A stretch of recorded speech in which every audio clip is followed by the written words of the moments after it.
దేవుడు కృపా కనికరములు గలవాడు. అయితే మన పాపాలకు శిక్ష వెల చెల్లించక తప్పదు. ఈ విషయాన్ని చర్చిద్దాం.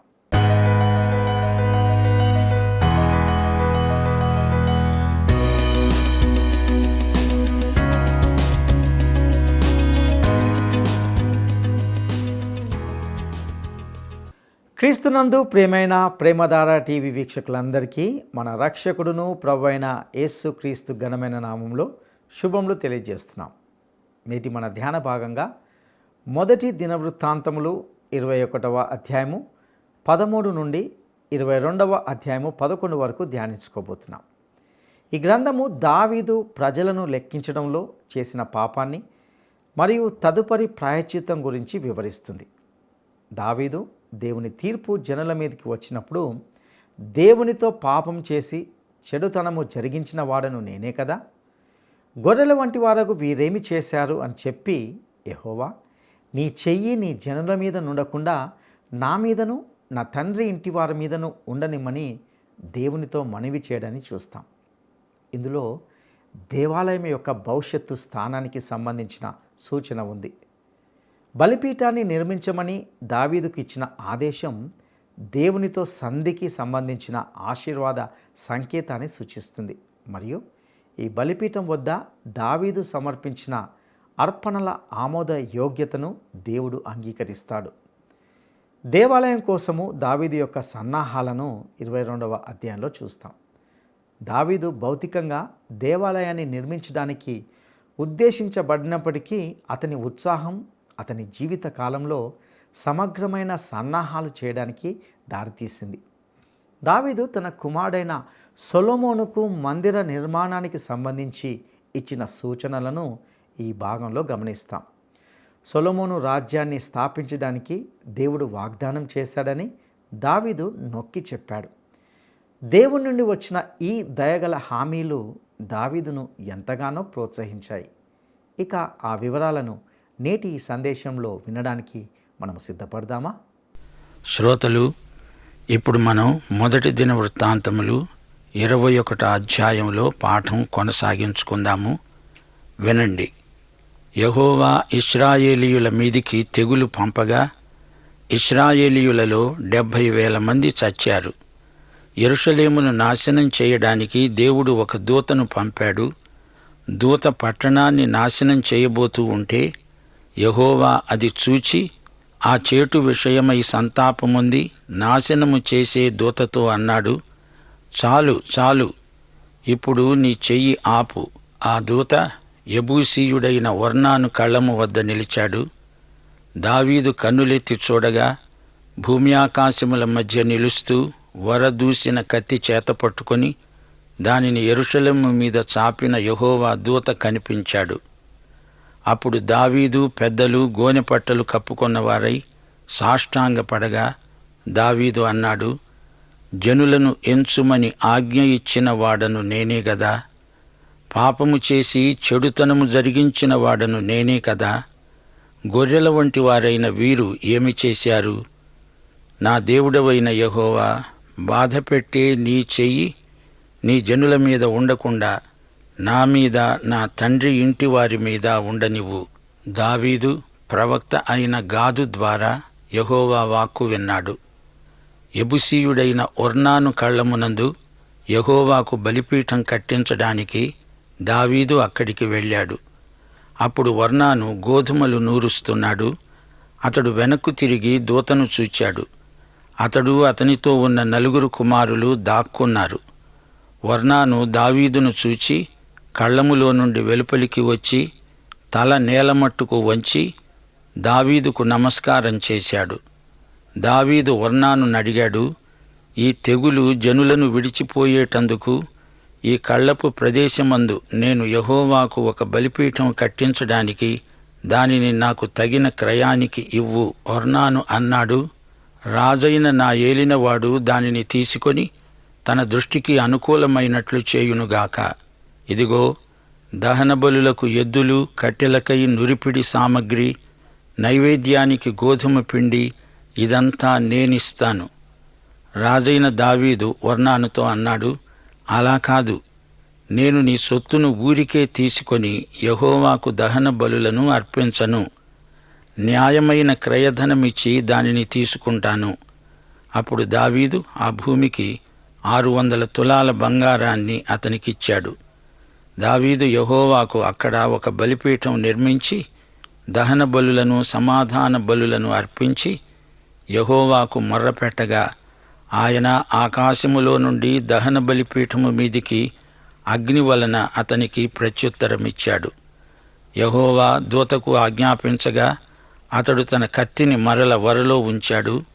సైన్యం లెక్క చూడటంలో దావీదు అల్పవిశ్వాసం వ్యక్తమైంది. దేవుడు ఆధ్యాత్మిక విషయాలలో సర్వసమర్థుడు. దేవునికి స్తోత్రం.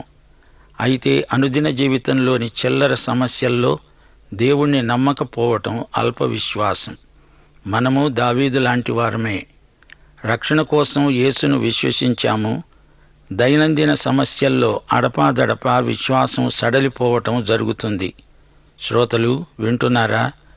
మన దేవుడు గొప్పవాడు. గొప్ప విశ్వాసం మనకుండాలి. దావీదు తన తప్పిదాన్ని బలహీనతను ఒప్పుకుంటున్నాడు. తన దేవుడు తన పక్షాన ఉండగా తనకు విరోధి ఎవడు? శత్రువులను జయించడం ఒక సమస్య. ఎందుకింత అల్పవిశ్వాసం?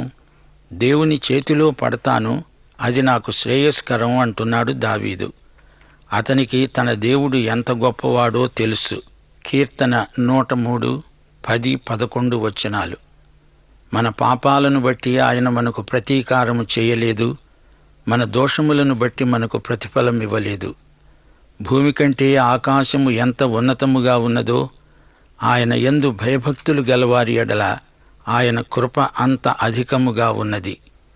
పడమటికి తూర్పు ఎంత దూరమో ఆయన మన అతిక్రమాలను మనకు అంత దూరపరచి ఉన్నాడు. ప్రియ శ్రోతలు, మన దేవుడు ఎంత గొప్పవాడో గుర్తించారా? మన విశ్వాసం ఆయనంత గొప్పదై ఉండాలి. అవునా? క్రీస్తే మన కరుణాపీఠం. 1 యోహాను 2వ అధ్యాయం 2వ వచనం మీ హృదయాలపై ముద్రించుకోండి. యేసే మన పాపాలకు శాంతికరమై ఉన్నాడు. మన పాపాలకు మాత్రమే కాదు, సర్వలోకానికి శాంతికరమై ఉన్నాడు. శాంతికరం అంటే ఏమిటనుకున్నారు?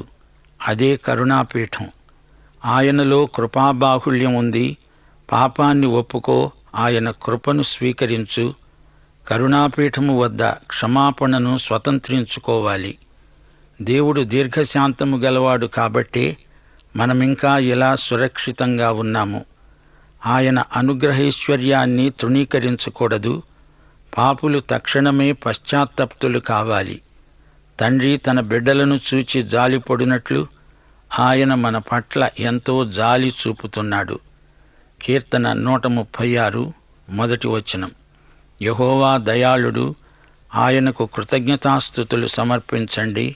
ఆయన కృప నిరంతరము ఉంటుంది. దావీదు తనను తాను దేవుని కృపకు పూర్తిగా అప్పగించుకుంటున్నాడు. దావీదు చేసిన ప్రార్థన ఎంత గంభీరమైనదో గమనించారా? తాను చేసిన దానికి తానే నైతిక బాధ్యత వహిస్తున్నాడు.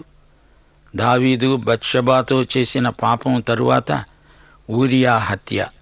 ఈ మధ్యకాలంలో దావీదు ఎంతో మారాడు. పశ్చాత్తాపంతో కుమిలిపోయాడు. దీనుడై ప్రార్థిస్తున్నాడు. దేవుడి చెప్పే తీర్పును శిరసావహిస్తాను అంటున్నాడు. దావీదుది ఎంత మంచి మనసో!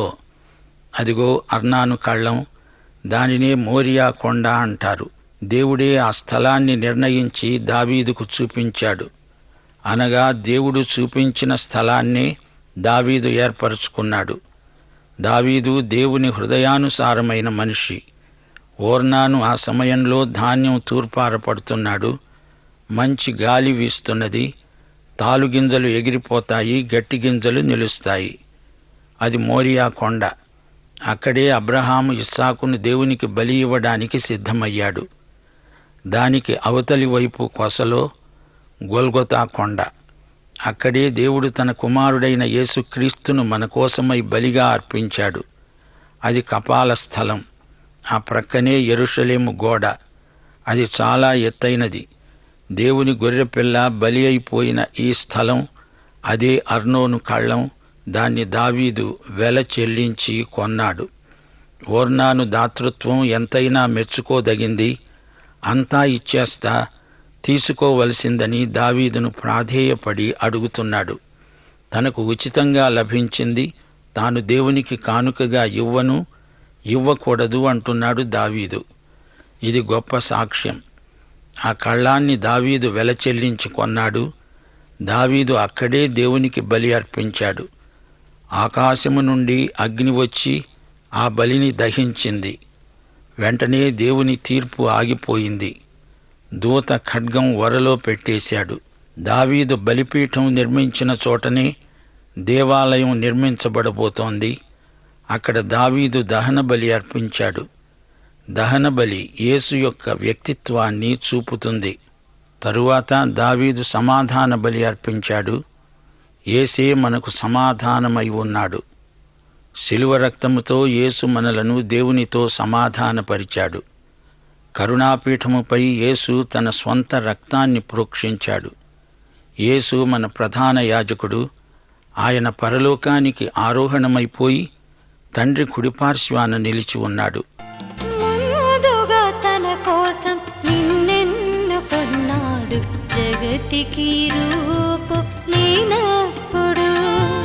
ముందుగా తన కోసం నిన్నెన్నుకున్నాడు, జగతికి రూపు లేనప్పుడు. పరిశుద్ధ పాత్రగా నిన్ను వాడుకోవాలని,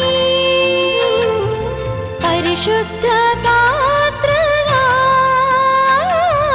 నిన్ను వాడుకోవాలని, తల్లి గర్భమందే నీపై ఆశ పెట్టుకున్నాడు. తల్లి గర్భమందే నీపై ఆశ పెట్టుకున్నాడు. పేరు పెట్టి పిలిచాడు యేసయ్యా, చేయి చాపి నిలిచాడు యేసయ్యా. నీ పేరు పెట్టి పిలిచాడు యేసయ్యా, తన చేయి చాపి నిలిచాడు యేసయ్యా.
జగతికి రూపు లేనప్పుడు.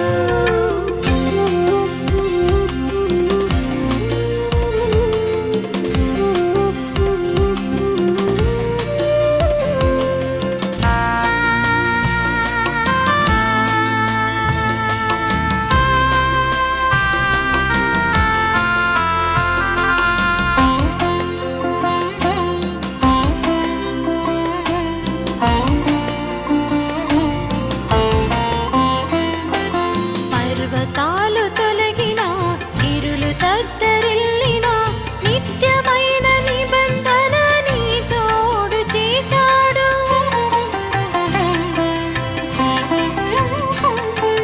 పర్వతాలు తొలగినా, ఇరులు తత్తరిల్లినా, నిత్యమైన నిబంధన నీ తోడు చేశాడు. చిరకాలం నీ వెంట కృపాక్షేమముండాలని, చిరకాలం నీ వెంట కృపాక్షేమముండాలని పేరు పెట్టి పిలిచాడేసయ్యా. చేయి చాపి నిలిచాడు యేసయ్యా. నీ పేరు పెట్టి పిలిచాడేసయ్యా. తన చేయి చాపి నిలిచాడు యేసయ్యా. ముందుగా తన కోసం నిన్నెన్నుకున్నాడు, జగతికి రూపు లేనప్పుడు. ముందుగా తన కోసం నిన్నెన్నుకున్నాడు, జగతికి రూపు లేనప్పుడు. పరిశుద్ధ పాత్రగా నిన్ను వాడుకోవాలని, పరిశుద్ధ పాత్రగా నిన్ను ఆయన ద్వారానే తప్ప మనకు తండ్రి వద్దకు ప్రవేశం లేదు. అందుకే దావీదు ఈ 2 బలులు అర్పించాడు. అవతల గొప్ప తెగులు దేశమంతటా ప్రబలి ఉన్నది. యెరూషలేము మీదికి కత్తి దూసి యెహోవా దూత నిలిచి ఉన్నాడు. దావీదు బలులు అర్పించి దేవుని కృపను కనికరాన్ని అభ్యర్థిస్తున్నాడు. దేవుడు కృపా కనికరము గలవాడు. అయితే మన రక్షణకు దేవుని కనికరం ఒక్కటే చాలదు. పాపానికి రావలసిన శిక్ష వెల చెల్లించక తప్పదు. పాప సమస్య పరిష్కారం కానిది మనకు రక్షణ ప్రాప్తించదు. దేవుడు నీతిమంతుడు గనుక ఆయన నీతి నెరవేరాలి. ఆయన కనికరము ప్రేమ మాత్రమే చాలదు. విశ్వాసము ద్వారా కృపచేత రక్షించబడుతున్నాము. అనగా మన పాపాలకు ఎవరో వెల చెల్లించారు, ఆ శిక్షను అనుభవించారు. ఆయనే యేసు. పాపం అనే సమస్య క్రీస్తు మరణమందు పరిష్కరించబడింది. దేవుని ఎదట మానవులందరూ పాపులు. పాపము వలన వచ్చే జీతం మరణం. యేసే మన పాపాలకు శాంతికరం. అనగా నీకు నాకు యేసుక్రీస్తే కరుణాపీఠమై ఉన్నాడు. 28వ వచనం. యెబూసీయుడైన ఒర్నాను కళ్లమందు యెహోవా తనకు ప్రత్యుత్తరమిచ్చాడని దావీదు తెలుసుకొని అక్కడే బలి అర్పించాడు. యెహోవా నివాసపు గుడారము, దహన బలిపీఠము మోషే అరణ్యమందు చేయించినవి. ఆ కాలమందు అవి గిబియోనులోని ఉన్నత స్థలమందు ఉన్నాయి. దావీదు యెహోవా దూత పట్టుకున్న కత్తికి భయపడ్డవాడై దేవుని వద్ద విచారించడానికి ఆ స్థలానికి వెళ్ళలేకపోయాడు. ప్రియ శ్రోతలారా, దేవుడు మన పాపాలను క్షమించడానికి సిద్ధంగా ఉన్నాడు. వేడుకుంటే క్షమిస్తాడు కూడా. గాయం మానుతుంది గాని ఆ మచ్చలు చాలా కాలం కనపడుతూనే ఉంటాయి. మరో మాట, దావీదు దేవునికి బలి అర్పించగోరాడు. దేవునికి మనము ఏది అర్పించినా అది స్వచ్ఛందమై ఉండాలి. దేవునికి నీవిచ్చేది నీ త్యాగానికి రుజువై ఉండాలి. నీవు వాడుకోగా మిగిలింది తెచ్చి దేవునికిస్తే అది కానుక అనిపించుకోదు. దేవునికి నీవిచ్చేది సజీవ యాగం, త్యాగం. ఇప్పుడు 22వ అధ్యాయం 1వ వచనం నుండి వినండి. దేవుడైన యెహోవా నివాస స్థలము ఇదే, ఇశ్రాయేలీయులు అర్పించే దహన బలులకు పీఠం ఇదే అని దావీదు ఆజ్ఞాపించాడు. యెహోవా మందిరం ఇశ్రాయేలుకు ఆధ్యాత్మికంగా కేంద్రం. ఇశ్రాయేలీయులు ఆలయానికి వచ్చినప్పుడు యెహోవాయే రాజని అందరూ గుర్తించాలి. రాజులకు కూడా ఆయనే రాజు. మానవులందరూ ఎప్పుడో ఒకప్పుడు ఏదో ఒక పాపం చేయడానికి వీలుంది. ఆ పాపాన్ని గురించి పశ్చాత్తాపపడితే దేవుడు రోమా 8:28 ప్రకారం సమస్తమును మన మేలు కోసమే సమకూడి జరిగేటట్లు చేస్తాడు. దావీదు ఇశ్రాయేలీయుల దేశమందు ఉండే అన్యజాతి వారిని సమకూర్చాలని ఆజ్ఞ ఇచ్చాడు. దేవుని మందిరాన్ని కట్టించడానికి రాళ్లు చెక్కేవారిని నియమించాడు. విస్తారమైన ఇనుము, తూచ శక్యము కానంత విస్తారమైన ఇత్తడి, ఎంచ నలవి కానన్ని దేవదారు మానులను దావీదు సంపాదించాడు. దేవదారు మానులు సీదోను, తూరు ప్రాంతాల నుండి వస్తాయి. 5వ వచనం, తన తరువాత సింహాసనానికి వారసుడు సొలొమోను అని దావీదు నిర్ణయించాడు. అన్నాడు, నా కుమారుడైన సొలొమోను పిన్న వయస్సు గల లేతవాడు. యెహోవాకు కట్టబోయే మందిరం దాని కీర్తిని బట్టి, అందమును బట్టి సకల దేశాలలో ప్రసిద్ధి చెందునట్లుగా అది చాలా ఘనమైనదై ఉండాలి.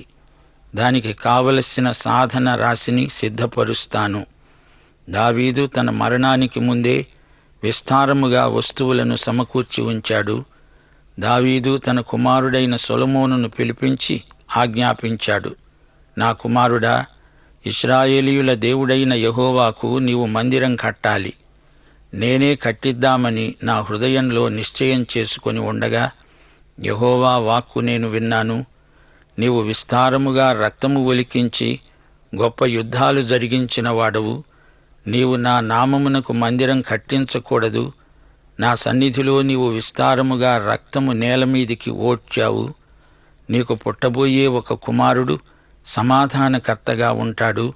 చుట్టూ ఉండే అతని శత్రువులందరినీ నేను తోలివేసి అతనికి సమాధానం కలుగజేస్తాను. అందువలన అతనికి సొలొమోను అనే పేరు పెట్టబడుతుంది. అతని కాలంలో ఇశ్రాయేలీయులకు సమాధానము, విశ్రాంతి దయచేస్తాను. అతడు నా నామమునకు ఒక మందిరాన్ని కట్టిస్తాడు. అతడు నాకు కుమారుడై ఉంటాడు. నేనతనికి తండ్రినై ఉంటాను. ఇశ్రాయేలు మీద అతని రాజ్య సింహాసనమును నిత్యము స్థిరపరుస్తాను. దావీదు ఆలయం కట్టించకూడదు. ఆ పని అతని కుమారుడైన సొలొమోను చేస్తాడు.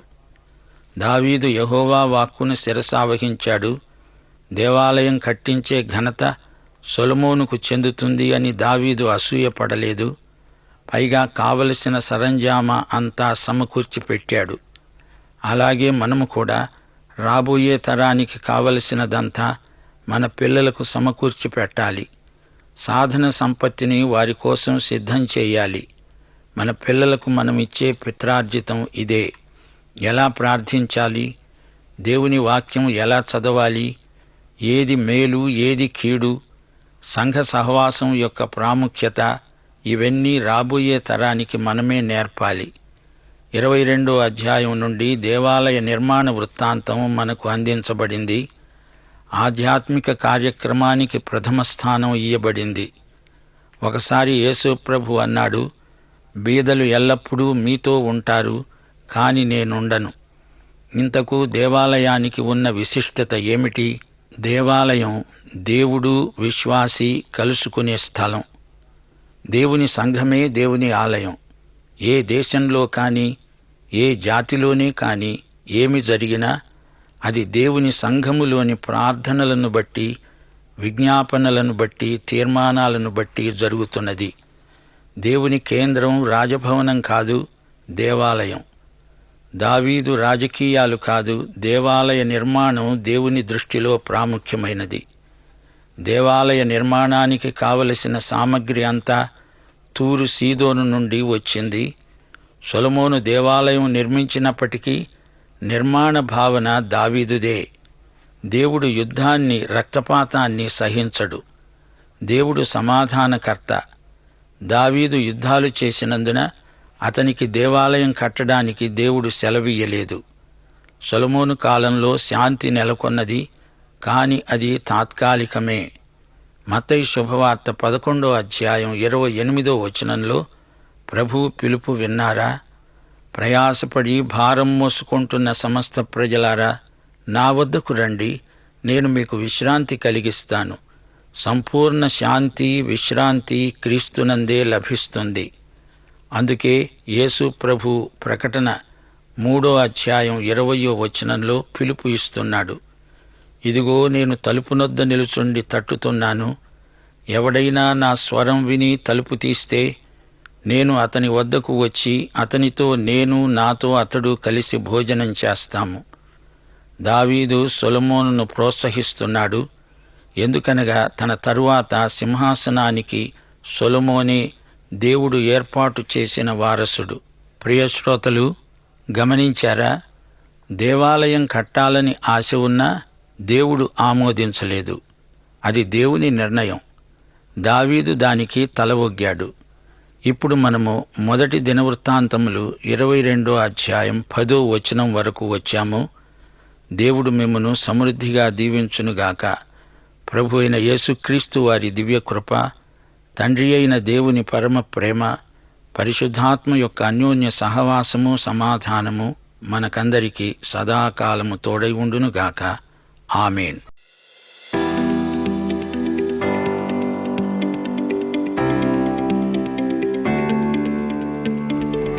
యెహోవా ఇశ్రాయేలీయుల మీదికి తెగులు పంపగా ఇశ్రాయేలీయులలో ఎంతమంది చచ్చారు? యెహోవా ఇశ్రాయేలీయుల మీదికి తెగులు పంపగా ఇశ్రాయేలీయులలో ఎంతమంది చచ్చారు? 1. 70,000 మంది. 2. 75,000 మంది. 3. 77,000 మంది.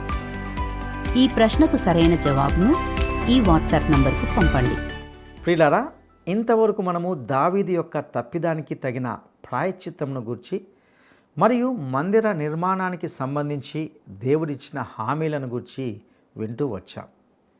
సైన్యం లెక్క చూడడంలో దావీదు అల్ప విశ్వాసం వ్యక్తమైంది. దేవుడు ఆధ్యాత్మిక విషయాలలో సర్వసమర్థుడు. మనము దేవుణ్ణి నమ్మకపోవడం అల్ప విశ్వాసం అవుతుంది. మనము మన దైనందిన జీవితంలో విశ్వాసం సడలకుండా ఉండాలి. దావీదు అర్పించిన దహన బలి యేసు క్రీస్తు యొక్క వ్యక్తిత్వాన్ని చూపుతుంది. యేసే మనకు సమాధానమై ఉన్నాడు. శిలువ రక్తంతో యేసు దేవునితో మనలను సమాధానపరిచాడు. యేసు మన ప్రధాన యాజకుడు. దేవుడు కృప, కనికరములు గలవాడు. అయితే మన పాపాలకు శిక్ష వెల చెల్లించక తప్పదు. పాప సమస్యకు పరిష్కారం జరిగితేనే మనకు రక్షణ ప్రాప్తిస్తుంది. పాపం అనే సమస్య యేసు క్రీస్తు మరణం ద్వారా పరిష్కరించబడింది. యేసే మన పాపముల నుండి మనలను రక్షించగలడు. మనకు యేసు కరుణాపీఠమై ఉన్నాడు. దేవుడు మన పాపములను క్షమించడానికి సిద్ధంగా ఉన్నాడు. దావీదు అర్పించిన బలి స్వచ్ఛందంగా అర్పించింది. దేవునికి మనము ఏది ఇచ్చినా అది స్వచ్ఛందంగానే అర్పించేదై ఉండాలి. ఇక మందిర నిర్మాణం విషయంలో తన కుమారుడైన సొలొమోనుకు దావీదు అన్నీ సమకూర్చాడు. మనం కూడా మన పిల్లలకు ప్రార్థన, దేవుని వాక్యము అనే సంపత్తిని సిద్ధపరిచి అందించాలి. ఈ సత్యాలను పాటించడానికి ప్రభు మనకు సహాయం చేయనుగాక. దైవాశీస్సులు. ఈ కార్యక్రమం మీకు నచ్చిందా? అయితే వెంటనే మిస్డ్ కాల్ ఇవ్వండి. బహుమతి పొందే విజేత మీరే కావచ్చు.